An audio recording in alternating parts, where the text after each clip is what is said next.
Hello everyone, get my university team की तरफ से मैं हूं आशीष।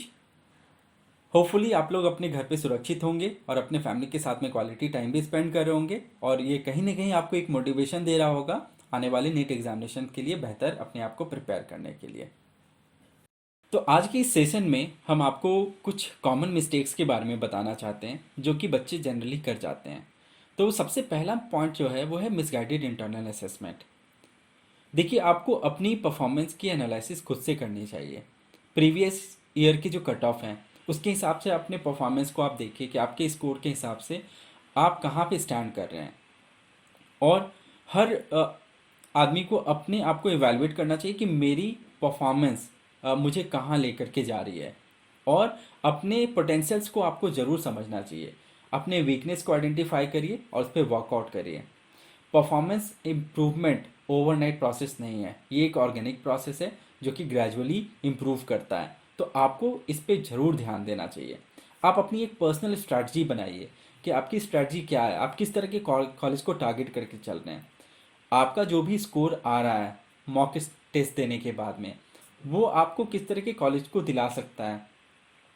बेस्ट तो सभी चाहते हैं, बट ये देखना चाहिए कि आपके स्कोर पे आपको किस तरह के ऑप्शंस मिल रहे हैं, उसकी एडवांस प्लानिंग होनी चाहिए।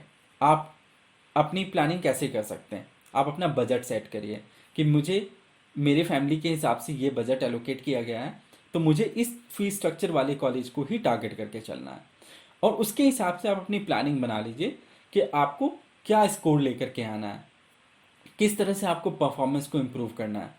कभी भी किसी फ्रेंड्स और पीयर जो भी ग्रुप हैं, इन सब का प्रेशर बिल्कुल ना लें कि वो क्या कर रहे हैं, क्योंकि जो भी व्यक्ति करता है वो खुद के लिए करता है, ना कि दूसरे के लिए।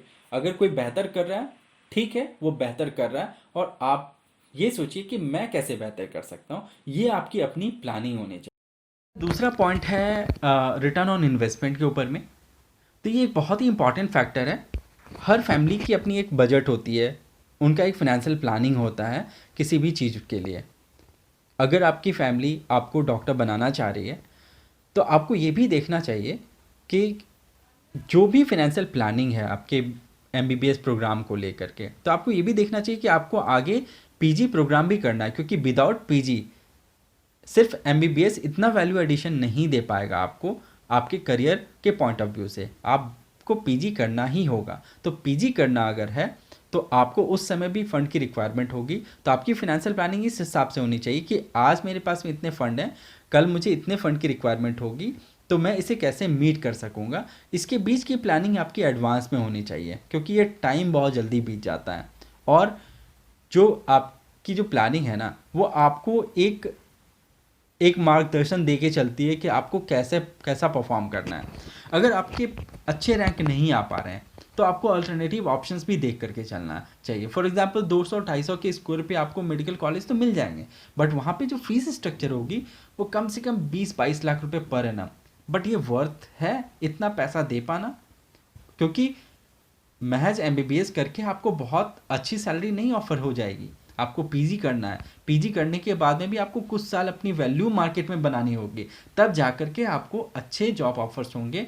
और आपको अपनी रिपेमेंट को भी प्लान करके चलना है, क्योंकि आप अगर फंड को सोर्स करके चल रहे हैं या लोन ले करके चल रहे हैं, किसी हिसाब से आप मैनेज करके चल रहे हैं, तो आपको ये देखना होगा कि कल को आपको जो भी जॉब लगती है इसके बाद में, तो आप अपने रिपेमेंट को किस हिसाब से प्लान करके चलिए, ताकि आपके ऊपर में किसी तरह का फाइनेंशियल बर्डन नहीं आए, आप स्ट्रेस फ्री होकर के पढ़ाई कर सकिए।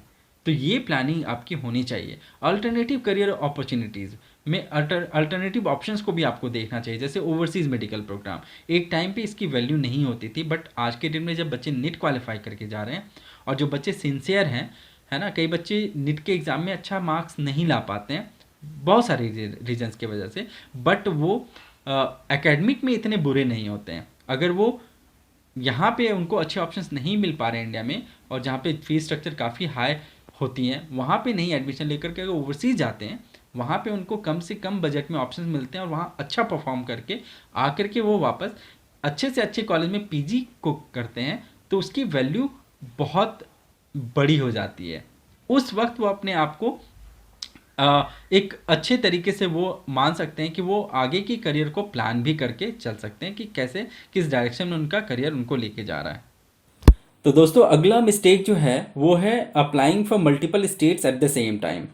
तो देखिए एप्लीकेशन अप्लाई करना बहुत इजी काम है, बट आप अगर कट ऑफ को बिना इवेलुएट किए अगर आप अप्लाई कर रहे हैं तो बहुत ये सही डिसीजन नहीं होता है, क्योंकि बहुत सारे फैक्टर्स हैं जैसे कि फिजिकल वेरिफिकेशन। आपको डॉक्यूमेंट मल्टीपल स्टेट्स में आप अप्लाई करेंगे, 80% स्टेट हैं जहाँ पे आपको डॉक्यूमेंट पहले वेरीफाई कराना होता है, जैसे कर्नाटका, वेस्ट बंगाल, हरियाणा, उत्तर प्रदेश, इन सब स्टेट में आपको डॉक्यूमेंट पहले वेरीफाई करानी होती है। तो आपको जब फिजिकली जाना होगा तो ये टाइम कंज्यूमिंग प्रोसेस होता है। साथ ही साथ सिक्योरिटी डिपॉजिट का फैक्टर होता है। आप मल्टीपल स्टेट में अप्लाई कर रहे हैं बिना जाने कि जहाँ पे आपकी पॉसिबिलिटी सबसे ज़्यादा हाई है, ये बिना जाने अगर आप अप्लाई कर रहे हैं तो उस केस में आपके पैसे ब्लॉक हो जाते हैं सिक्योरिटी डिपॉजिट के रूप में, और ये जो रिफंड होता है वो एक टाइम टेकिंग प्रोसेस, एक टीडियस प्रोसेस होता है। तो आपको ये देखना चाहिए कि आपके पास में कितने फ्लोटिंग कैश अवेलेबल है कि आप कितना पैसा ब्लॉक कर सकते हैं सिक्योरिटी डिपॉजिट के रूप में। साथ ही में आप ये भी देखिएगा, ध्यान से समझिए कि आप मल्टीपल स्टेट को अप्लाई कर रहे हैं तो कई बार डेट भी क्लैश हो जाते हैं, खास करके मॉपअप राउंड में। और साथ ही में कुछ ऐसे स्टेट है, फॉर एग्जांपल तमिलनाडु, जहाँ पे आपको फिजिकली पहले राउंड में ही काउंसलिंग को अटेंड करना होता है ऑफलाइन मोड पे जा करके। तो जहाँ पे ऑनलाइन है तो वहाँ तो आपको कोई इशू नहीं है, बट डॉक्यूमेंट तो वेरीफाई कराने के लिए आपको जाना ही है। जहाँ पे आपको फिजिकली अपीयर होना है वहाँ पे भी आपको जाना है। तो आपको अपने कट ऑफ और अपने बजट के हिसाब से स्क्रूटिनी करनी चाहिए और उसके हिसाब से आपको अप्लाई करना चाहिए। फॉर एग्जांपल, अगर आपका 10 लाख रुपए का बजट है, आप चाहते हैं 10 लाख से नीचे वाले ऑप्शंस मिले, तो आपके पास में कुछ ही ऑप्शंस होते हैं अगर प्राइवेट की आप बात कर रहे हैं। फॉर एग्जांपल 10 लाख से नीचे के बजट में आपके पास में बिहार, उत्तर प्रदेश, छत्तीसगढ़, मध्य प्रदेश, केरला, कर्नाटका, ये 6-7 ही स्टेट हैं जहाँ पे आपको लो बजट पे ऑप्शंस मिलेंगे जो अदर स्टेट के बच्चों को अलाउ करते हैं पार्टिसिपेट करने के लिए। तो आपको हर फैक्टर को ध्यान में रखते हुए ही अप्लाई करना चाहिए। पॉइंट है जो मिस्टेक है वो है बॉन्ड, पेनल्टी और बैंक गारंटी से रिलेटेड लैक ऑफ इन्फॉर्मेशन। तो कई ऐसे पेरेंट्स और बच्चे होते हैं जो काउंसलिंग प्रोसेस को अटेंड तो कर लेते हैं, बट उनके पास में proper information penalty, bank guarantee या बॉन्ड से रिलेटेड नहीं होती है। बट ये इन्फॉर्मेशन बहुत इंपॉर्टेंट है, क्योंकि आपका अपॉर्चुनिटी मिस हो सकता है इस इन्फॉर्मेशन की कमी की वजह से। कई स्टेट की काउंसलिंग प्रोसेस में आपको जब अलॉटमेंट होता है वहाँ पे और आप सीट सरेंडर करना चाहते हैं तो वहाँ पे कुछ टर्म्स एंड कंडीशंस उसके साथ में जुड़े होते हैं, जैसे कि पेनल्टी या बॉन्ड। अगर आप अलॉटमेंट के एक टाइम फ्रेम के बाद में, फॉर एग्जांपल काउंसलिंग प्रोसेस के कंप्लीशन के बाद में अगर आप सीट सरेंडर कर देते हैं, उस केस में आपको हो सकता है कि पेनल्टी के रूप में आपको पूरे 4.5 साल की फीस पे करनी पड़े। कुछ ऐसे भी कॉलेज हैं जहाँ पे आपको अलॉटमेंट के बाद में बैंक गारंटी मांगा जाएगा, जिसको बनाने में एक लंबा प्रक्रिया फॉलो करना पड़ता है। जैसे कि आप प्रॉपर्टी के अगेंस्ट में बैंक गारंटी अगर इशू कराते हैं बैंक से, उसमें 15 से 20 दिन का टाइम आपको लग जाता है, बट कॉलेज आपको इतना टाइम नहीं देगी। इस केस में क्या होता है, आपकी सीट हाथ से चली जाएगी और सेकेंड राउंड में आप फिर से जब जाएंगे हो सकता है आपको अच्छे ऑप्शंस ना मिले। तो आपको इन सब सारी इंफॉर्मेशंस में और इनफैक्ट इनके रिएम्बर्समेंट के टाइम फ्रेम को भी जानना चाहिए। इनका रिएम्बर्समेंट का टाइम फ्रेम 10 से 90 दिन का होता है, तो आपका पैसा इतने दिन तक ब्लॉक रह सकता है किसी कॉलेज में, और आपको एडिशनल फंड की रिक्वायरमेंट होगी बेहतर ऑप्शंस के लिए। तो सीट अलॉटमेंट जितना इम्पॉर्टेंट है उससे ज़्यादा इम्पॉर्टेंट है अगर आपको सीट सरेंडर करना पड़ा तो इससे रिलेटेड जो भी इंफॉर्मेशंस हैं उनको जानना, क्योंकि ये एक ऐसा स्टेप होता है जहाँ पे आपको फिनेंशियल लॉस हो सकता है। दोस्तों अगला जो मिस्टेक है वो random and unplanned choice filling. तो देखिए चॉइस फिलिंग एक बहुत ही इंपॉर्टेंट एंड इंटीग्रल पार्ट होता है अलॉटमेंट प्रोसेस का, जिसको कि केयरफुली और एक स्ट्रेटेजिक प्लानिंग के हिसाब से करनी चाहिए। कई बार ऐसा होता है कि बच्चे अपने विश के हिसाब से कॉलेजेस को चॉइस फिलिंग में रख देते हैं और इसके वजह से वो अच्छे कॉलेज में पढ़ने का एक अपॉर्चुनिटी भी मिस कर जाते हैं।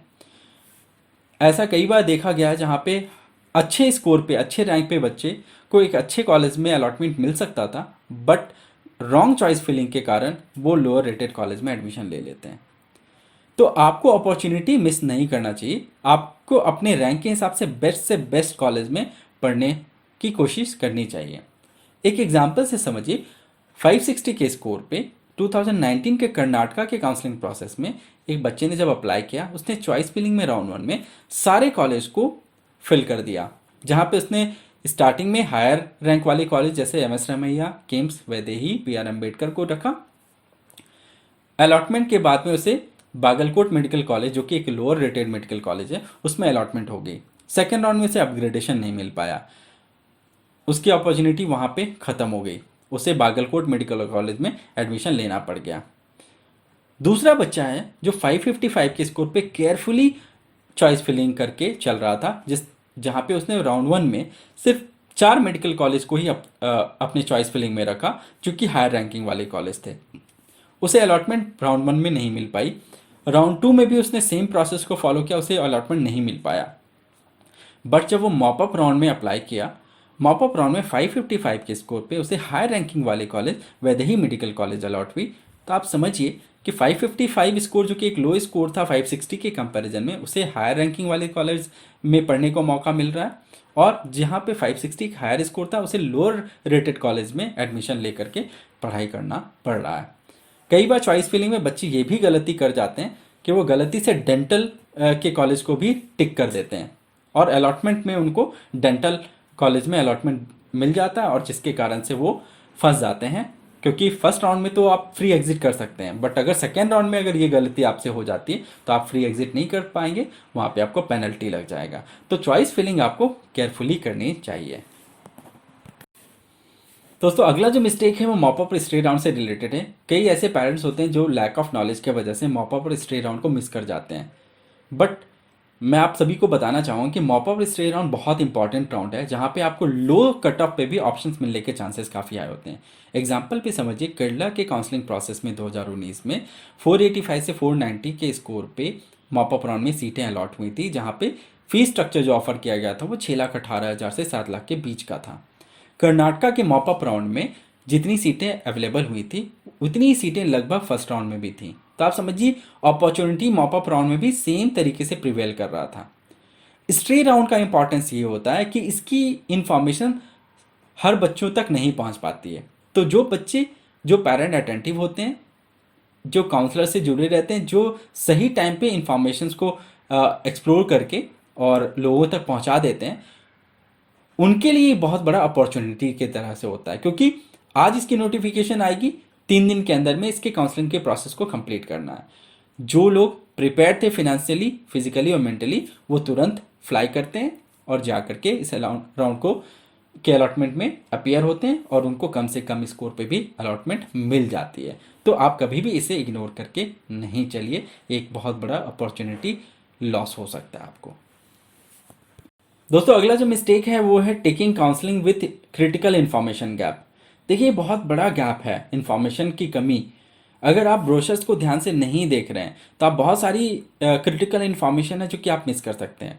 फॉर एग्जांपल, आपको स्ट्रे राउंड में डीडी बना करके बोला गया आने के लिए, आप विदाउट डीडी पहुंच गए, आपको वहाँ पे अलॉटमेंट नहीं मिली।